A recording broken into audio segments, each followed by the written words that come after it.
Hello guys, I already did one little video on Arduin proper where I just did read a little bit of the ecology, which was actually most of the article of monsters from one of the grimoires.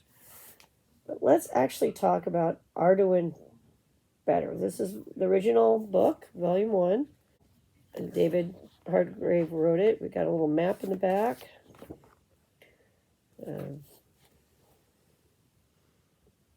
Kingdom. Book 1. Book 2. Scraggly books. Book 3. Now, I've used these mostly as inspiration or borrowed something. I'm going to do the reverse now. I'm going to pretend I've never heard of D&D. and start working up stuff for Arduin, an Arduin adventure. So let's talk about the big book here. You can get this from Emperor's Choice. In no way am I sponsored by them. I'm just happy there is somebody reprinting all this. So this is the 3 books reorganized in a way that makes sense. See how that tiny little, see how big that print is? You're old like me? Guess what? Guess what the wonderful thing of getting this book is? Let me get to a page. Big print. Much bigger print. It really is bigger print. See that? There's that map again. So it has, what they did was they reorganized it. And, yeah, he's got some tech there, doesn't he? They reorganized it so you could read through the older material in a more logical organization. Then it appears in 3 little books. In addition, you're not just getting 3 little books. I mean, this is everything you need to start playing Arduin, except for the dice and some paper and pencil. I'm serious. You've got a whole monster section. There's even some information on the planet. There's magical equipment. There's all kinds of advice for running games. So you've got your DM's guide, your player's guide, and your monster manual, and all your little all the swag you need, right, to get going. And then on top of that, they included more than the 3 books. Oh, yes. Oh, yes.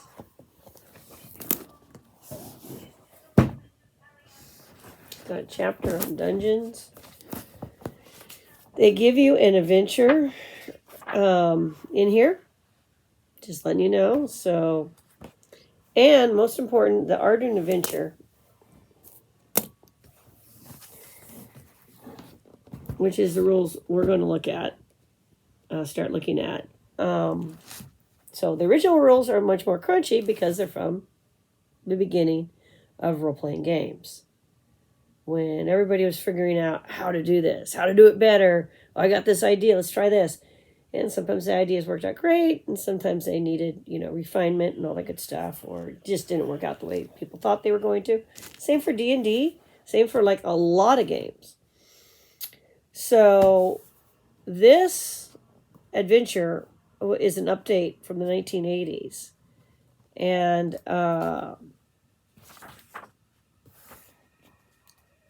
it's like a basic beginner's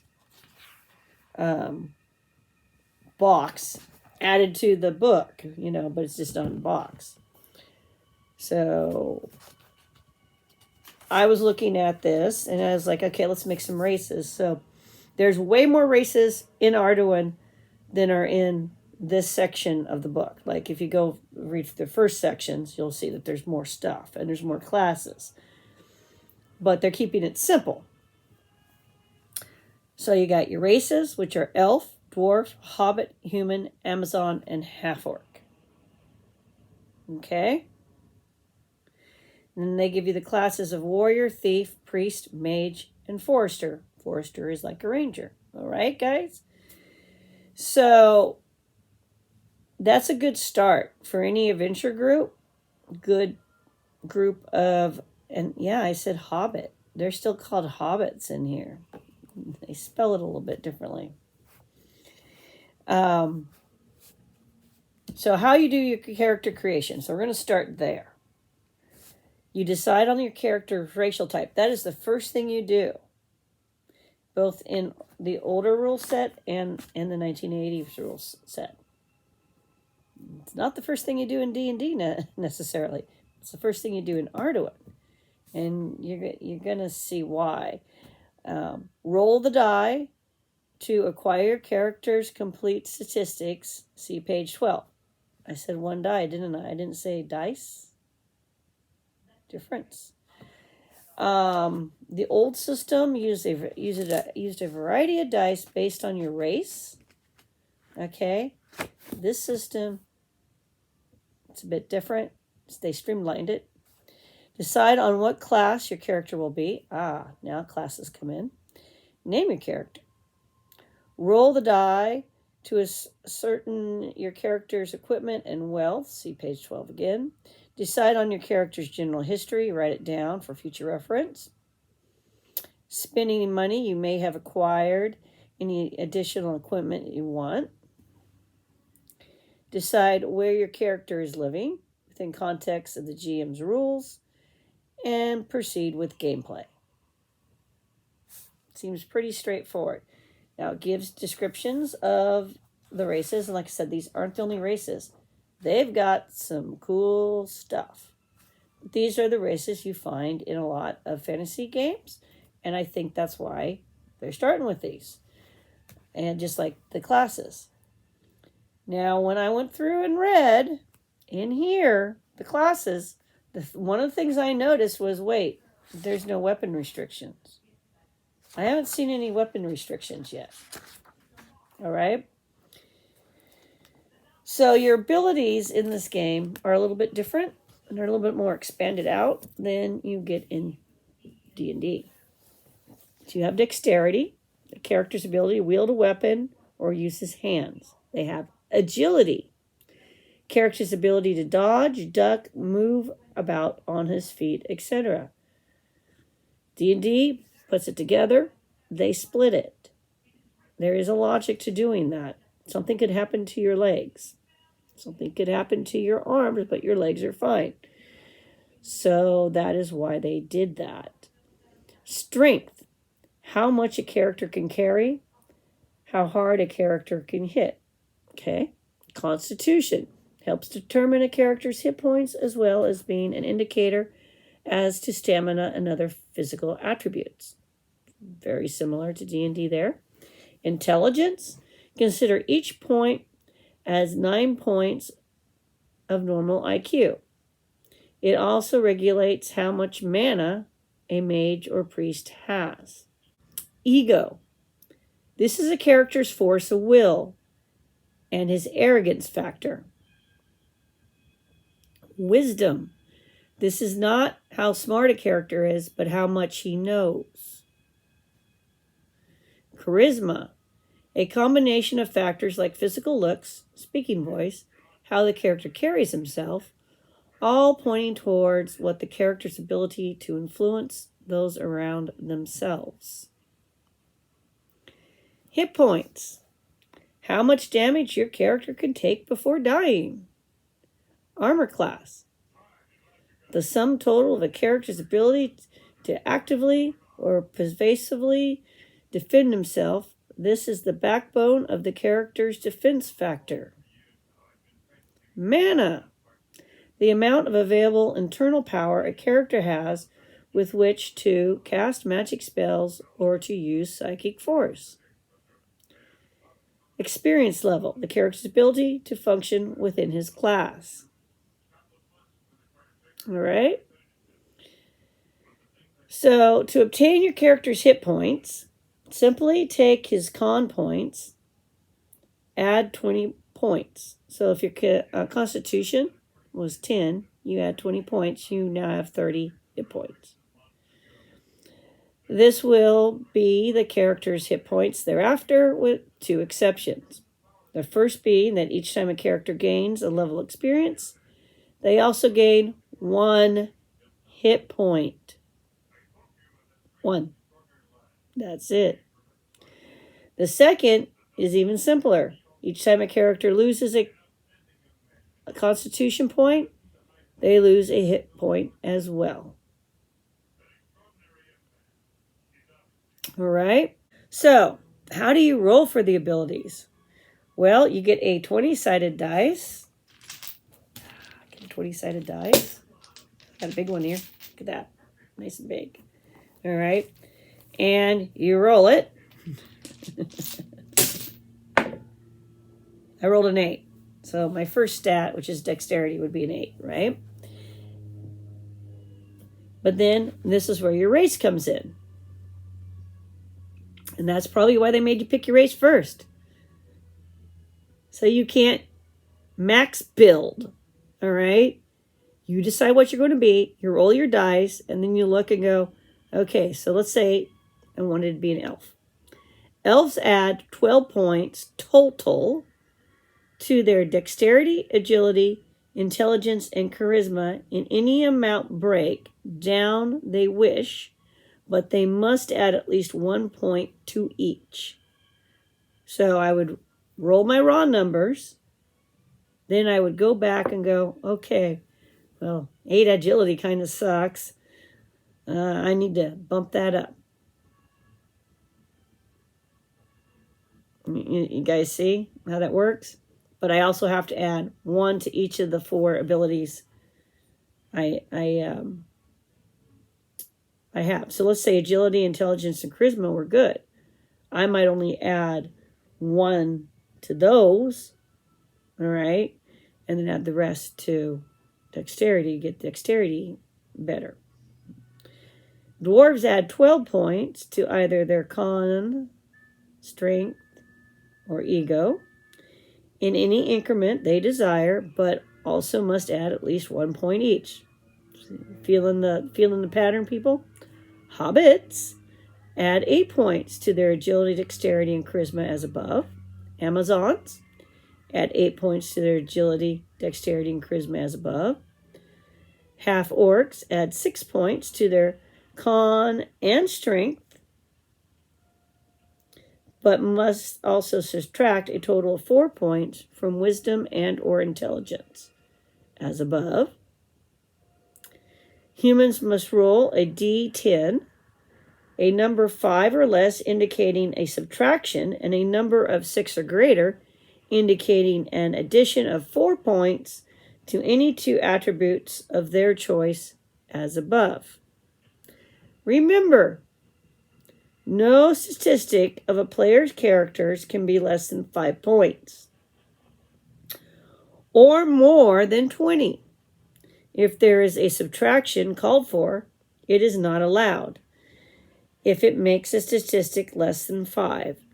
Although a player may take it down to 5, discarding the 1 or 2 remaining subtractions if all other applicable statistics are at 5. And if all categories required to be modified have already been so modified. Finally, each character is allowed 1 character quirk or special attribute if it is not too outrageous. The GM is, of course, the final arbitrator and should allow for such things as scars, different coloration eyes, strange skin pigments. However, GMs should not allow extra additions to character statistics. Use your imagination to make your character unique and different. Volume 1 of the Arduin Grimoire Trilogy has hundreds of character quirks. For easy access, reference for those who have difficulty in deciding upon what kind to use. Yeah, there's some charts. Except for intelligence, which for playability must be at least 10, GMs should see the below chart for guidelines as to how intelligence helps a character function. Remember, each intelligent point is 9 points of IQ. Thus, an intelligence of 10 is an IQ of 90. So 20, you're an Einstein. 19 to 18, you're a genius. 16 to 17, very superior. 13 to 15, superior. 12, average. 10 to 11, dull. 9, borderline. 4 to 7, you're a moron. And 1 to 3, a right proper imbecile. And then there's also alignment. So maybe the next, we'll look at those rules. So right here you have enough. I've given you enough to roll up your first Arduin character. I haven't explained what a Hobbit and Amazon is out yet. So maybe the next thing I'll read how they're presented in Arduin. Amazons are cool. All-female society. And they're strong. So let's explore. And we'll read up on the classes. Let's explore all the stuff. So yes, alignment occurs in this game. But again, it's a bit different. Same, but different. And let's get ready to play a game of Arduin. Okay, your book. I'm telling you, even if you play Dungeons and Dragons, there are some cool things in the old Arduin system. And the old Arduin system was supposed to be modular because David, like so many other people, got those original books for D&D and said, cool! And then went, I need 2 other games to play this? Okay. And I'm going to have to make some rulings here. And this is kind of weird. And soft. Oh, and 2 more supplements came out. Okay, let's see. Oh, I'm doing this other thing. Oh, wait, no, this is cool. I like these dice. So he did what everybody else was doing, interpreting as best they could, because the internet didn't exist. Okay, and mail takes a while. Snail mail takes a while. So I'm going to start an Arduin thing, like I said. So that's the first look. Like everybody, what kind of characters can I make, right? So we'll start there. So think about what kind of the standard fantasy race. Amazons aren't really standard, though, are they? Would you play? That sounds interesting. And then we will go from there. So I gave you all the abilities you need to roll for. So get your pencils and paper out, your binder paper out. Old school it. All right. Get that basic character made. Don't worry about the quirks yet. We'll talk about quirks and all that. Just let's get the numbers down. And then we'll move on to alignments and on all this stuff. All right? All right. RPG Grandma wants you to play lots of fun games. Bye. Like, subscribe, comment.